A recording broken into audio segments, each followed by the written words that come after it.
L'écho pour tous, présenté par Mehdi Littim. Madame, monsieur, bonjour. Jean-Marc Ayrault a proposé que la CSG se transforme lentement mais sûrement en impôt progressif. Alors pourquoi, mais avant tout, qu'est-ce que ça peut bien vouloir dire? Alors déjà, qu'est-ce qu'un impôt progressif? C'est un impôt comme l'impôt sur le revenu, dont le taux, dont le pourcentage, augmente au fur et à mesure qu'on gagne plus d'argent. Par exemple, si quelqu'un gagne 20 000 euros par an, il devra verser 15% de ces 20 000 euros, donc 3 000 euros. Mais si ce monsieur quelqu'un gagne 100 000 euros par an, en raison d'une grosse prime, c'est toujours possible, il devra verser 45% d'impôt, soit 45 000 euros. Alors cet impôt progressif, est-ce que c'est justice?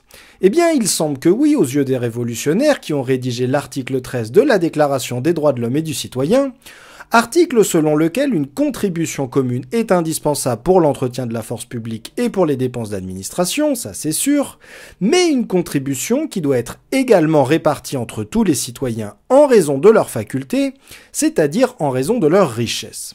Et c'est à partir de cette idée que d'autres révolutionnaires, plus technocratiques, mais d'accord avec les premiers, ont inventé un impôt progressif sur le revenu en 1914 qui impose à ceux qui gagnent plus de verser un plus gros pourcentage de leurs revenus pour l'entretien de la force publique et les dépenses d'administration. Mais quelle est la logique derrière l'impôt progressif qu'ont défendu certains révolutionnaires en 1789, en 1914 et Jean-Marc Ayrault? Eh bien, elle consiste déjà, première hypothèse, à dire qu'il est injuste de demander à une personne pauvre de verser exactement le même impôt, la même taxe, voire la même amende, que la personne riche, comme c'est le cas pour la redevance télé ou votre PV de stationnement, parce que pour le pauvre ça fait mal, alors que pour le riche, ça passe comme une lettre à la poste.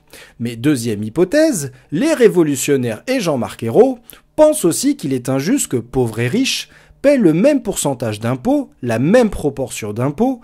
Ils pensent que l'impôt proportionnel est injuste parce qu'une personne pauvre qui touche 10 000 euros par an et qui devrait verser par exemple 10% d'impôt aurait un reste à manger insuffisant, alors que le riche qui touche 1 million par an, versant 10% d'impôt, aurait encore 900 000 euros pour manger, ce qui est largement suffisant.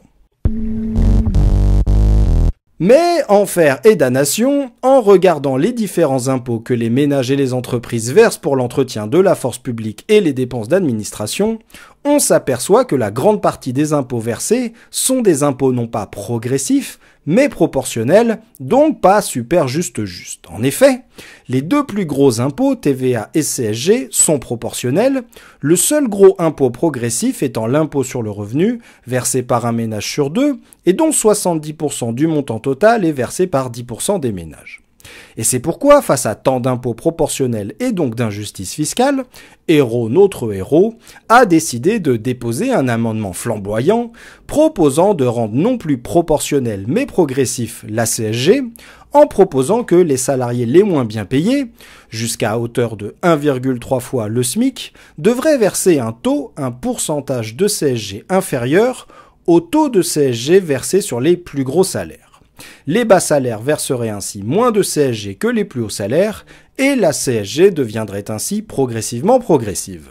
L'écho pour tous, une chronique écrite et présentée par Mehdi Littim sur Marmite FM 88.4.